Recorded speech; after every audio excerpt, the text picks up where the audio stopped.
Assalomu alaykum aziz tomoshabinlar va qadrli obunachilar. Bugun men siz bilan hayotimizning juda muhim bir jabhasiga bevosita ta'sir ko'rsatishi mumkin bo'lgan, ko'pchilikni chuqur tashvishga solgan va tezkor harakatlar qilishni talab etuvchi bir masala haqida suhbatlashmoqchiman. Gap shundaki, yaqin vaqt ichida kuchga kirgan yangi o'zgarishlar mulkingizga, xususan ko'chmas mulkingizga egalik qilish, uni baholash va shu orqali to'lanadigan soliqlarga jiddiy ta'sir ko'rsatadi. Bu ma'lumot har bir fuqaro, har bir tadbirkor, har bir uy egasi va hatto kelajakda ko'chmas mulk sotib olishni rejalashtirgan har bir shaxs uchun o'ta muhim ahamiyatga ega. Shuning uchun iltimos, bu videoni bir soniya ham o'tkazib yubormasdan oxirigacha diqqat bilan tomosha qiling. Men sizga hozirgi vaziyatni to'liq tushuntirib beraman. Qanday choralar ko'rishingiz kerakligini aytaman va kelajakdagi mumkin bo'lgan muammolarning oldini olishga yordam beraman. Agar siz bu videoni foydali deb hisoblasangiz va boshqalar ham bu muhim ma'lumotdan boxabar bo'lishini istasangiz, hozirdayoq ekraningizdagi obuna tugmasini bosing va ushbu videoga like qo'yishni unutmang. Sizning qo'llab-quvvatlashingiz juda zarur. Muammoning mohiyati xo'sh, oldin qanday edi va hozir nima o'zgardi? Keling, avvalgi tizimga bir nazar tashlaylik. Ilgari ko'chmas mulk obyektlarining kadastr qiymati, ya'ni mulkning rasmiy bahosi ko'pincha uzoq yillar davomida o'zgarishsiz qolib ketardi. Bu qiymat asosan mulkning dastlabki qurilish narxi, uning yoshi va joylashuvi kabi omillar asosida belgilangan bo'lib, bozor narxlariga bevosita bog'liq emas edi. Natijada Toshkent markazidagi hashamatli uy bilan chekka qishloqdagi oddiy uyning kadastr qiymati o'rtasidagi farq bozor qiymatlari kabi keskin bo'lmasligi mumkin edi. Mulk solig'i ham aynan mana shu nisbatan past va barqaror bo'lgan kadastr qiymatlaridan kelib chiqqan holda hisoblanar edi. Bu esa o'z navbatida mulk egalari uchun soliq yukining nisbatan yengil bo'lishini ta'minlar edi. Ko'pchilik mulk egalari o'zlarining kadastr hujjatlaridagi raqamlarga deyarli e'tibor bermas edi. Chunki ular amalda katta moliyaviy o'zgarishlarga sabab bo'lmasdi. Ro'yxatdan o'tkazish jarayonlari ham ma'lum bir tartibda, lekin nisbatan kamroq murakkabliklar bilan amalga oshirilardi. Endi esa vaziyat tubdan o'zgardi. O'zbekiston Respublikasi Vazirlar Mahkamasining yaqinda qabul qilingan sanadagi raqam sonli ko'chmas mulk obyektlarining kadastr qiymatini aniqlash tizimini takomillashtirish va mulk solig'i hisoblash tartibini o'zgartirish to'g'risidagi qarori bilan biz mutlaqo yangi bosqichga qadam qo'ydik. Bu qarorga ko'ra, endilikda ko'chmas mulk obyektlarining kadastr qiymati bozor tamoyillari asosida, ya'ni uning joylashuvi, infratuzilmasi, binoning turi, holati va hatto hududdagi o'rtacha bozor narxlari kabi omillarni inobatga olgan holda muntazam ravishda qayta baholanadi. Bu esa deyarli har yil yoki ma'lum bir davriylikda mulkingizning kadastr qiymati yangilanishi va bozor narxlariga yaqinlashishi mumkinligini anglatadi. Eng muhimi, mulk solig'i endilikda aynan shu yangilangan. Ya'ni ko'pchilik hollarda sezilarli darajada oshgan kadastr qiymatidan kelib chiqib hisoblanadi. Bu o'zgarishlar nafaqat yangi xaridorlarga, balki allaqachon mulk egasi bo'lgan har bir shaxsga ta'sir qiladi. Mulkni ro'yxatdan o'tkazish, qayta ro'yxatdan o'tkazish, meros qilib olish yoki hadya qilish jarayonlarida ham yangi talablar va muddatlar paydo bo'ldi. Bu yangi tizimning asosiy maqsadi adolatli soliqqa tortish, mulkning haqiqiy bozor qiymatini aks ettirish va davlat byudjetiga tushumlarni oshirishdir. Lekin shu bilan birga bu o'zgarishlar ko'pchilik uchun kutilmagan moliyaviy yukni ham keltirib chiqarishi mumkin. Asosiy qismning batafsil tahlil xo'sh, aynan nimani bilishingiz kerak. Kimlar ayniqsa xavotir olishi va kimlar kamroq tashvishlanishi mumkin. Keling, har bir jihatni batafsil ko'rib chiqamiz. Birinchidan, siz bilishingiz kerakki, har bir ko'chmas mulk egasi, u xoh yuridik shaxs bo'lsin, xoh jismoniy shaxs bo'lsin, bu o'zgarishlardan bevosita ta'sirlanadi. Yangi tizimda mulkingizning kadastr qiymati avvalgidek bir xil qolib ketmaydi. Endilikda sizning mulkingiz joylashgan hudud, uning infratuzilmasi, maktablar, bog'chalar, transport bekatlari, shifoxonalar yaqinligi, kommunikatsiya tarmoqlari bilan ta'minlanishi, binoning turi, turar joy, noturar joy yangi qurilgan, eski va hatto obodonlashtirish darajasi kabi omillar asosida baholanadi.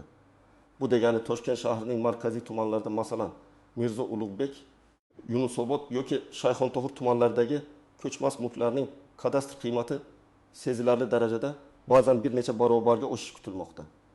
Natijada mulk solig'i yukining o'sishi deyarli barcha uchun dolzarb muammoga aylanadi. Agar siz ilgari 100 ming so'm soliq to'lagan bo'lsangiz, endilikda bu summa 300 ming yoki hatto 5 ming so'mga yetishi mumkin. Chunki mulkingizning kadastr qiymati 2-3 barobarga oshirilgan bo'ladi. Bunday o'zgarishlar ayniqsa ko'p sonli mulkka ega bo'lgan yoki katta maydonli mulklarga egalik qiluvchi shaxslar va tadbirkorlar uchun yanada sezilarli bo'ladi. Misol uchun, ilgari shaharning markazida joylashgan Maygard kvadrat metr maydonga ega bo'lgan kvartiraning kadastr qiymati shartli ravishda 200 million so'm deb baholanib, undan hisoblangan mulk solig'i yiliga 300 ming so'mni tashkil qilishi mumkin edi. Endilikda shu kvartiraning bozor narxi 1,7 milliard so'mdan ortiq bo'lishini hisobga olgan holda, uning yangi kadastr qiymati 608 million so'mga ko'tarilishi mumkin. Bunday holatda siz to'lashingiz kerak bo'lgan yillik mulk solig'i 90 ming so'm yoki undan ham ko'proq summaga yetishi tabiiy. Bu faqatgina bir misol, ammo bunday holatlar mamlakat bo'ylab minglab odamlarni qamrab oladi. Yangi qoidalar shuningdek, belgilangan muddatlarga rioya qilmaslik yoki mulkni noto'g'ri ro'yxatdan o'tkazish uchun yangi jarimalarni ham o'z ichiga oladi. Agar siz o'z mulkingizni o'z vaqtida qayta baholatmasangiz yoki kadastr ma'lumotlaridagi o'zgarishlarni ro'yxatdan o'tkazmasangiz, sizni sezilarli miqdordagi jarimalar kutishi mumkin. Shuning uchun bu jarayonni o'z holiga tashlab qo'yish moliyaviy jihatdan juda qimmatga tushishi mumkin. Hukumat tomonidan o'tish davri va yangi tartibga moslashish uchun ma'lum muddatlar belgilangan. Ammo bu muddatlar cheklangan va ularga qat'iy rioya qilish talab etiladi. Kimlar ayniqsa xavotir olishi kerak? Bir nechta ko'chmas mulkka ega bo'lganlar. Agar sizda bir nechta kvartira, hovli yoki noturar joy obyektlari bo'lsa, ularning har birining kadastr qiymati qayta baholanadi va umumiy soliq yukingiz sezilarli darajada oshadi. Katta maydonli yoki tijorat mulklariga egalik qiluvchilar, katta maydonli uylar, ofislar, do'konlar yoki ishlab chiqarish binolari egalari ayniqsa yuqori soliq yukiga duch kelishlari mumkin. Chunki ularning kadastr qiymati avtomatik ravishda juda yuqori bo'ladi. Masalan, Toshkentning biznes markazida joylashgan 500 kvadrat metrlik savdo majmuasining yillik mulk solig'i ilgari bir necha 10 million so'm bo'lgan bo'lsa, endilikda bu summa bir necha 100 million so'mga chiqishi real holatga aylanmoqda. Bu esa o'z navbatida tadbirkorlik subyektlarining umumiy xarajatlarini oshirib, ularning faoliyatiga ta'sir ko'rsatadi. Jadal rivojlanayotgan shahar hududlarida mulkka ega bo'lganlar, ko'chmas mulk bozorida faol bo'lgan, doimiy ravishda narxlar o'sib borayotgan hududlardagi mulklar eng katta qiymat o'zgarishiga duch keladi. Yangi qurilish loyihalari ko'paygan, infratuzilma yaxshilangan tumanlar shular jumlasidandir. 4. Yaqin kelajakda mulk sotish yoki sotib olishni rejalashtirayotganlar. Yangi kadastr qiymatlari bitimning notarial rasmiylashtirish narxiga va boshqa bog'liq xarajatlarga ta'sir qiladi. Agar siz sotuvchi bo'lsangiz, sotilgan mulk uchun soliqni yangi qiymatdan kelib chiqib to'lashingiz mumkin. 5. Kadastr hujjatlari esgan yoki to'liq rasmiylashtirilmagan mulk egalari. Agar sizning mulkingiz eski uslubda ro'yxatdan o'tkazilgan bo'lsa, meros qilib olingan bo'lsa-yu, ammo rasmiy hujjatlari yangilanmagan bo'lsa, hozirgi vaziyat sizdan tezkor choralar ko'rishni talab qiladi. Misol uchun, marhum ota-onadan meros qolgan uyning kadastr hujjatlari hali o'z nomingizga rasmiylashtirilmagan bo'lsa, siz nafaqat yangi qiymatdan soliq to'lashga majbur bo'lasiz, balki hujjatlarni rasmiylashtirish jarayonida ham qo'shimcha xarajatlar va kechikishlar uchun jarimalarga duch kelishingiz mumkin. Kimlar unchalik tashvishlanmasligi kerak, lekin baribir xabardor bo'lishi lozim.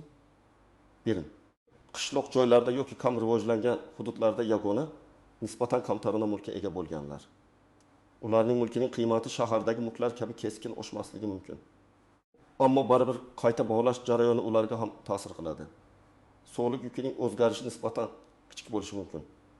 Lekin baribir mulkingizning yangi kadastr qiymatini bilishingiz va tegishli soliq majburiyatlarini bajarganingizga ishonch hosil qilishingiz zarur. 2. Barcha hujjatlar to'liq va o'z vaqtida rasmiylashtirilgan.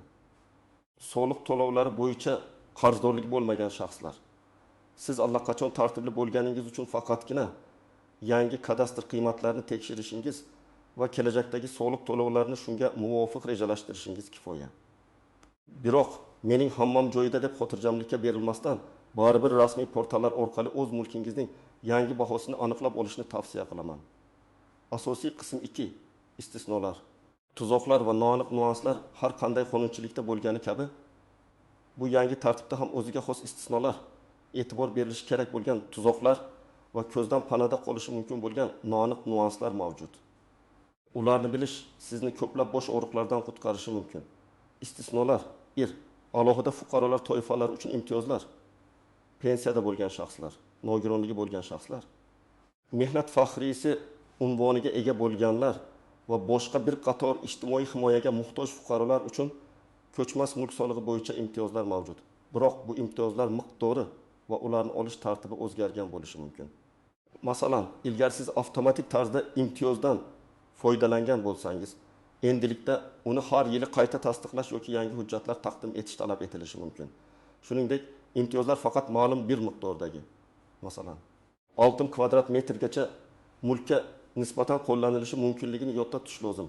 Agar sizning mulkingiz bu chegaradan oshsa, ortiqcha qismi uchun soliq to'lashingizga to'g'ri keladi. 2. Yangi qurilgan mulklar. Yangi qurilgan va foydalanishga topshirilgan obyektlar uchun dastlabki kadastr qiymatini aniqlash va ro'yxatdan o'tkazish tartibida ma'lum bir farqlar bo'lishi mumkin. Odatda bunday mulklar uchun ma'lum bir muddatga soliq imtiyozlari yoki alohida hisoblash sxemasi qo'llanilishi mumkin.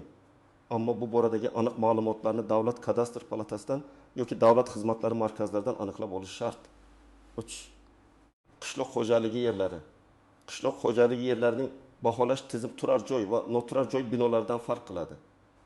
Ularga nisbatan alohida normativlar va baholash usullari qo'llaniladi. Agar siz qishloq xo'jaligi yeriga egalik qilsangiz, tegishli qonunosti hujjatlarini o'rganishingiz yoki mutaxassislardan maslahat olishingiz kerak. Tuzoqlar va noaniq nuanslar. Mulk maydonini noto'g'ri ko'rsatish yoki yashirish. Ba'zi shaxslar soliq yukini kamaytirish maqsadida mulkining haqiqiy maydonini kamaytirib ko'rsatishga yoki ba'zi qismlarni ro'yxatdan o'tkazmaslikka harakat qilishlari mumkin.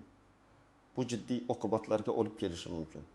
Kadastr xodimlari tomonidan amalga oshiriladigan tekshiruvlar yoki kosmik monitoring orqali bunday holatlar aniqlansa, sizni nafaqat qo'shimcha soliqlar va jarimalar kutadi, balki qonunbuzarlik uchun ma'muriy javobgarlikka ham tortilishingiz mumkin. 2. Kadastr organlaridan kelgan xabarnomalarni e'tiborsiz qoldirish. Pochta orqali yoki elektron tarzda kelgan xabarnomalarni e'tiborsiz qoldirmang.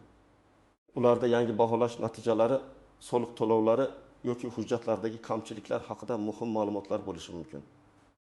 Ularga o'z vaqtida javob bermaslik muddatlarni o'tkazib yuborish va natijada jarimalarga duchor bo'lishingizga sabab bo'ladi. 3. Eski imtiyozlarning hali ham amal qilishiga ishonish, yuqorida aytib o'tganimizdek. Ba'zi imtiyozlar muddati tugagan bo'lishi yoki ularni olish tartibi o'zgargan bo'lishi mumkin. Har doim amaldagi qonunchilikni tekshiring va agar siz imtiyozga ega deb hisoblasangiz, uni qayta tasdiqlash uchun tegishli idoralarga murojaat qiling. 4. Noma'lum manbalardagi ma'lumotlarga tayanish. Telegram kanallari, ijtimoiy tarmoqlardagi tasdiqlanmagan xabarlar yoki do'stlarning eshitganlariga ishonish xavfli bo'lishi mumkin. Faqat rasmiy manbalar, masalan, Davlat soliq qo'mitasi, Davlat kadastr palatasi, Adliya vazirligi veb saytlari va ularning rasmiy e'lonlariga tayanib ish tuting. 5. Muddati o'tgan yoki noto'g'ri rasmiylashtirilgan meros ishlari. Agar sizga meros qolgan mulk bo'lsa-yu, uni hali to'liq o'z nomingizga o'tkazmagan bo'lsangiz, zudlik bilan harakat qiling. Yangi baholash tizimi meros masalasini ham murakkablashtirishi mumkin. Chunki notarial xizmatlar uchun to'lovlar ham mulkning kadastr qiymatidan kelib chiqib belgilanadi. 6. Kadastr qiymatiga e'tiroz bildirish tartibi. Agar siz o'z mulkingizning kadastr qiymati noto'g'ri baholangan deb hisoblasangiz, unga e'tiroz bildirish huquqiga egasiz. Bu jarayon ma'lum bir muddatlarga va hujjatlarga rioya qilishni talab qiladi. Dastlab kadastr palatasiga yozma murojaat qilishingiz, agar natija qoniqarli bo'lmasa, sudga murojaat etishingiz mumkin. Bu jarayon uchun malakali huquqshunos yordami talab etilishi mumkin. 7. Mulk oldi sotsa va boshqa bitimlarga ta'siri. Yangi kadastr qiymatlari nafaqat soliqqa, balki mulkni sotib olish, hadya qilish yoki ayirboshlash kabi bitimlarni rasmiylashtirishda notarial yig'imlarning miqdoriga ham bevosita ta'sir qiladi. Agar ilgari bitim qiymati shartnoma summasidan kelib chiqib hisoblangan bo'lsa, endilikda u ko'pincha kadastr qiymatidan past bo'lmasligi kerak. Bu esa notarial xizmatlar uchun to'lanadigan xarajatlarning oshishiga olib kelishi mumkin. tekis ipoteka va garovga qo'yish. Agar siz mulkingizni ipoteka yoki garovga qo'yishni rejalashtirayotgan bo'lsangiz, yangi kadastr qiymatlari uning garov ta'minotining qiymatiga ta'sir qilishi mumkin. Banklar ko'pincha mulkning kadastr qiymatidan kelib chiqqan holda kredit summasini belgilaydi. Shuning uchun bu nuansni ham inobatga olish muhim. Amaliy maslahatlar nima qilish kerak? Endi esa eng muhim qismiga o'tamiz. Bu vaziyatda siz aynan qanday amaliy qadamlarni tashlashingiz kerak? Men sizga aniq ko'rsatmalar beraman. Birinchi qadam, mulkingizning kadastr hujjatlarini tekshiring. Eng avvalo, qo'lingizdagi mavjud barcha kadastr hujjatlarini, ya'ni mulkchilik huquqini tasdiqlovchi order, guvohnoma, kadastr pasporti va shu kabi barcha qog'ozlarni sinchiklab ko'rib chiqing. Mulkingizning umumiy maydoni, turi, turar joy, noturar joy manzili, kadastr raqami va oxirgi marta qachon baholanganligi haqidagi ma'lumotlar to'g'ri ekanligiga ishonch hosil qiling. Agar qandaydir nomuvofiqliklar bo'lsa, zudlik bilan ularni bartaraf etish choralarini ko'ring. Ba'zi eski hujjatlarda ma'lumotlar noto'g'ri yoki to'liq bo'lmasligi mumkin. Ikkinchi qadam, yangi kadastr qiymatini aniqlang. Bu eng muhim qadamlardan biridir. Siz endilikda mulkingizning yangi qayta baholangan kadastr qiymatini bilishingiz shart. Buning uchun siz bir necha yo'ldan foydalanishingiz mumkin. E-kadastr portali, O'zbekiston Respublikasi Davlat kadastr palatasining rasmiy e-kadastr portaliga e-kadastr. Kiring.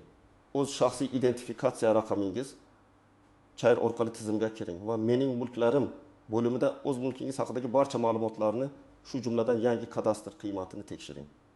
Bu portal orqali mulk ma'lumotlarini qulay va tezkor tarzda olish mumkin.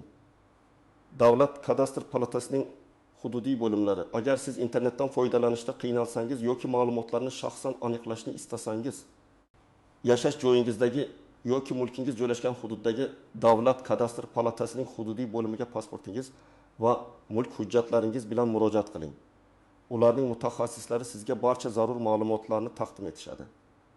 Davlat xizmatlari markazlari. Har bir tumanda joylashgan davlat xizmatlari markazlariga murojaat qilish orqali ham mulkingiz haqidagi ma'lumotlarni, shu jumladan yangi kadastr qiymatini olishingiz mumkin. Bu markazlar bir dars tamoyili asosida ishlaydi va ko'plab davlat xizmatlarini taqdim etadi. Uchinchi qadam, yangi mulk solig'ingizni hisoblang. Yangi kadastr qiymatini bilganingizdan so'ng, endilikda siz to'lashingiz kerak bo'lgan yangi mulk solig'i miqdorini taxminan hisoblashingiz mumkin. O'zbekiston Respublikasining Soliq kodeksida jismoniy shaxslardan olinadigan mulk solig'i stavkalari belgilangan. Bu stavkalar mulk turiga va qiymatiga qarab farq qilishi mumkin. Soliq qo'mitasining rasmiy veb-saytidagi Soliq.uz kalkulyatorlar orqali ham taxminiy soliq summasini hisoblash imkoniyati mavjud. Bu sizga moliyaviy rejalaringizni oldindan tuzishga yordam beradi. To'rtinchi qadam, imtiyozlarga ega bo'lsangiz, ularni tasdiqlang. Agar siz pensiyada bo'lsangiz, nogironligingiz bo'lsa yoki boshqa ijtimoiy himoyaga muhtoj toifaga kirsangiz, sizga mulk solig'i bo'yicha imtiyozlar berilishi mumkin. Bu imtiyozlardan foydalanish uchun siz tegishli hujjatlarni, masalan, pensiya guvohnomasi, nogironlik haqidagi ma'lumotnoma to'plab soliq organlariga murojaat qilishingiz kerak bo'ladi. Ba'zi hollarda bu imtiyozlarni har yil qayta tasdiqlash talab etilishi mumkin. Shuning uchun bu masalani e'tibordan chetda qoldirmang. 5. qadam. Agar kadastr qiymatini noto'g'ri deb hisoblasangiz, e'tiroz bildiring. Agar sizningcha mulkingizning yangi kadastr qiymati asossiz ravishda oshirib yuborilgan yoki xato hisoblangan bo'lsa, sizda bunga e'tiroz bildirish huquqi bor. Qayerga borish kerak? Dastlab hududiy davlat kadastr palatasiga yozma ravishda ariza bilan murojaat qiling. Arizangizda mulkingizning kadastr raqamini, yangi baholangan qiymatini va nima sababdan bu baho noto'g'ri deb hisoblayotganingizni aniq ko'rsating. Murojaatingizga o'z ishingizni tasdiqlovchi hujjatlarni, masalan, mulkning bozor qiymati haqidagi mustaqil baholovchi xulosasi ilova qilishingiz mumkin. Nima yozish kerak? Arizada mulkni qayta baholashni so'rashingiz yoki baholash metodologiyasini tushuntirishni talab qilishingiz mumkin. Muddat. Bunday arizalarni ko'rib chiqishning belgilangan muddatlari bor. Agar kadastr palatasining javobi sizni qoniqtirmasa, sud tartibida shikoyat qilish huquqiga egasiz. 6. qadam. Agar mulk bir nechta shaxsga tegishli bo'lsa, agar mulk umumiy egalik huquqi asosida bir nechta shaxsga tegishli bo'lsa, har bir egasi o'z ulushi uchun soliq majburiyatini bilishi va tegishli choralarni ko'rishi shart. Barcha egalar bir-birlari bilan maslahatlashib, umumiy bir qarorga kelishlari va belgilangan muddatlarda harakat qilishlari zarur. 7. 7. qadam mulk oldi sotisi rejalari. Agar siz yaqin kelajakda mulk sotib olish yoki sotishni rejalashtirayotgan bo'lsangiz, yangi kadastr qiymatlarini bitimning umumiy xarajatlariga va notarial xizmatlar uchun to'lovlarga ta'sirini inobatga oling. Oldindan xarajatlarni hisoblab chiqing va kutilmagan moliyaviy muammolarga duch kelmaslik uchun barcha jarayonlarni o'rganing. 8. qadam soliqlarni o'z vaqtida to'lang. Eng muhimi, yangi hisoblangan mulk solig'ini belgilangan muddatlarda odatda har yilning oy-oyiga qadar to'lashni unutmang. Soliq to'lovlarini kechiktirish penya va jarimalarga olib keladi. Soliqlar soliq qo'mitasining mobil ilovasi banklar orqali yoki pochta bo'limlarida to'lanishi mumkin. Hurmatli do'stlar, bu o'zgarishlar bizning moliyaviy hayotimizning ajralmas qismiga aylanadi. Ularni to'liq tushunish, o'z vaqtida to'g'ri choralar ko'rish va mas'uliyat bilan yondashish bizning manfaatimizga xizmat qiladi. Bu murakkab vaziyatda sizni qaysi muammolar ayniqsa tashvishga solayotganini bilish biz uchun muhim. O'z fikrlaringizni, savollaringizni, hatto shaxsiy tajribangizni ham kommentariyalarda yozib qoldiring. Sizning har bir izohingiz boshqa tomoshabinlar uchun ham foydali bo'lishi mumkin. Agar siz bu videoni informativ va foydali deb hisoblasangiz, albatta unga like bosing va kanalimizga obuna bo'lishni unutmang. Bu bizga kelajakda ham siz uchun muhim va dolzarb ma'lumotlarni taqdim etishimizga yordam beradi. Keyingi videolarda ko'rishguncha o'zingizni va moliyangizni himoya qiling.